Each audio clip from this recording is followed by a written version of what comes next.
Hello, everybody. Welcome. Thank you for coming to the Brand Being Exchange, an evening of disruption and entertainment. Hopefully you're enjoying the entertainment. This will be the disruption.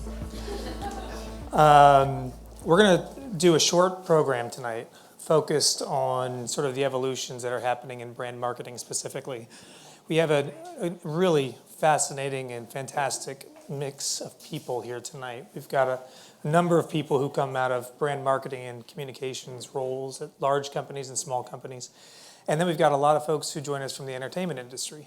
To start out with, I thought that we would give you a little bit of a background, a primer on what we mean when we say brand being and why this is an important topic today.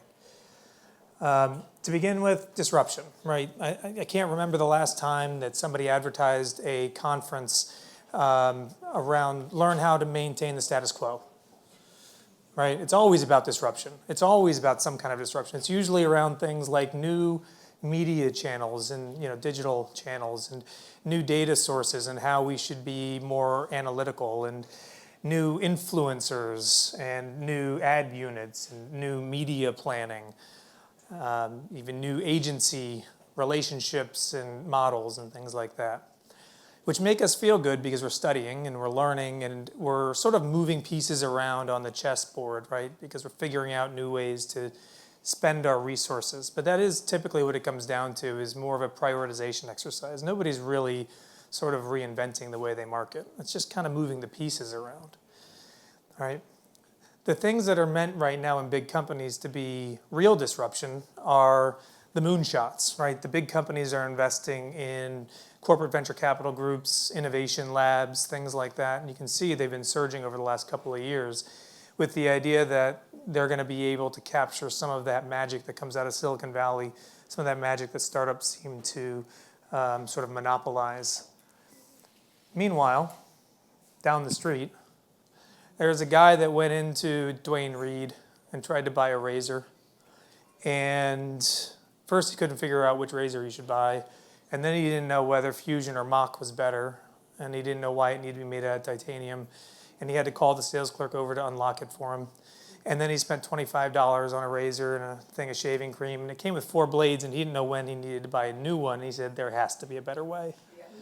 And 3 years later, his company was making $200 million a year.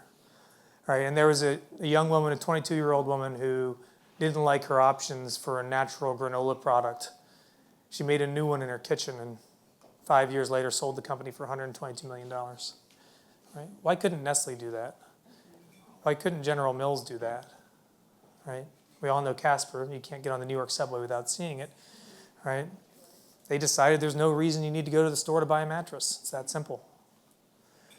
So sometimes it feels like we're focused on disruption in ad units and media planning and analytics, all these things, moonshots.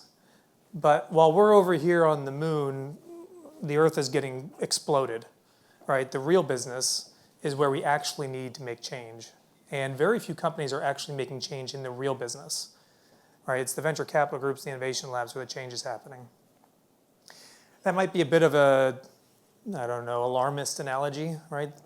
P&G is not going out of business, right? Not any day soon, at least.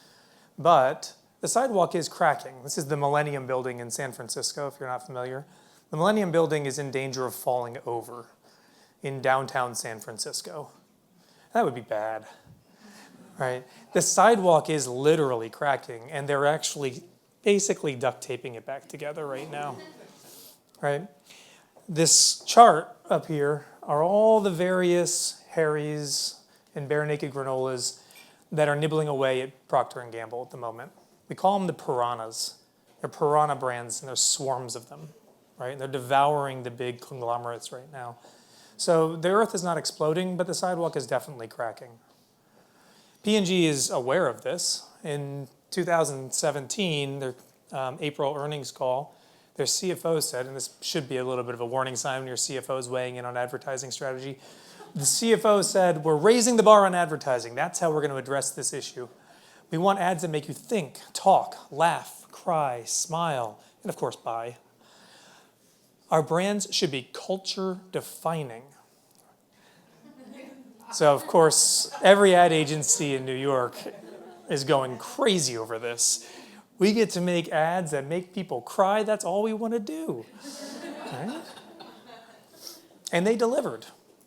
Right? Procter & Gamble put out over about an 18-month period some beautiful ads that waded into emotional territory, cultural territory, things like love over bias, touch of care, see equal, these kinds of things. And just to, summarize it and get to the punchline, it failed. It didn't really work, right? It kind of worked. It did some things for their brands, but their brands are losing, right? Revenues are down and US sales are the reason. And it kind of begs the question, when they want their brands to be culture defining, do we want our toilet paper to be defining our culture? Or shampoo? Or deodorant? Like, is this really what should be culture defining?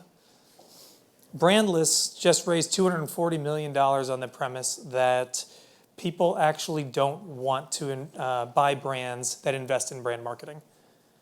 Right, that they don't want to pay more just because you invest in brand marketing. I've been picking a lot on P&G because they are in many ways a bellwether, but it's not just happening to P&G, right? You can see the seismic shift in market share from established to emerging brands. This is going all the way across retail. It's happening in every aisle, in drugstores, grocery stores, et cetera. And it's not just happening there because at the end of the day, consumers don't trust big companies. And they don't trust big brands. They trust little brands. And they trust local brands. Right? So it's happening in movies and mattresses and grocery. And these are the obvious examples, right? You all know all these brands, and it's an easy sort of thought process, right? But it's because the traditional barriers to entry just are no longer protecting most industries. It's not just consumer goods. Distribution, just skip it. Go direct, sell it through Instagram. Overhead, rent month to month. Payroll, freelancers are just as good as full-time these days. Marketing, you can buy a Facebook ad for $1. Customer stickiness, nobody is loyal anymore, right? So it's happening in healthcare, it's happening in finance, it's happening in insurance, even boring industries like logistics, farming, risk management, they're all getting upset and turned over. So Mark Pritchard weighs in now, a year later. This is the guy who should be speaking about advertising strategy, Chief Brand Officer at P&G. And he says it's time for an end to the archaic Mad Men era, less project management, and more brand entrepreneurship. Now that was something that really stood out to us at Lippe Taylor, right? Brand entrepreneurship. So why is it these brand entrepreneurs are successful? Number one is everything is simplified, right? It's not about more blades or a thinner or a 4-pack or pro edition. It's here's the razor, it comes once a month, right? Everything is simplified. The second is they treat R&D as marketing. So why would you spend all this money on your advertising if you can just be putting it into production? Put out limited editions, right? Kylie Cosmetics is the darling of the beauty industry. They obviously have some celebrity cachet, but that's not all. They go from concept to consumer in 2 weeks.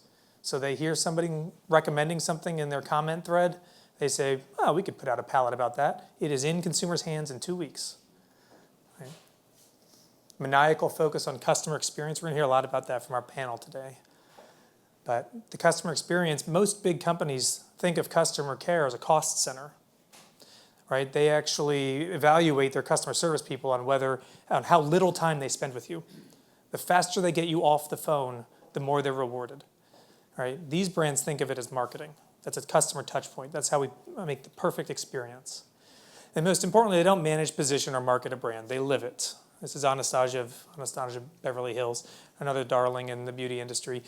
And she personally engages with her customers in the comment thread. That is her personal social media presence, right? So this idea of living the brand, I'll leave you with this as the final thought, is think of P&G. It's not like they aren't aware that they should be studying their consumers, right? They kind of invented it, right? But this is sort of how they do it. They study them. They research them, right? Kind of like Charles Darwin researched evolution and proved, to some extent, him and Huxley, evolution. But he didn't figure out how to communicate, right? Jane Goodall had to do that. She lived among the primates and figured out how to communicate with them. That's what it means to be the brand. These successful brands live among the consumer. They're not studying them through the glass, right? So that's the overarching premise for today's session.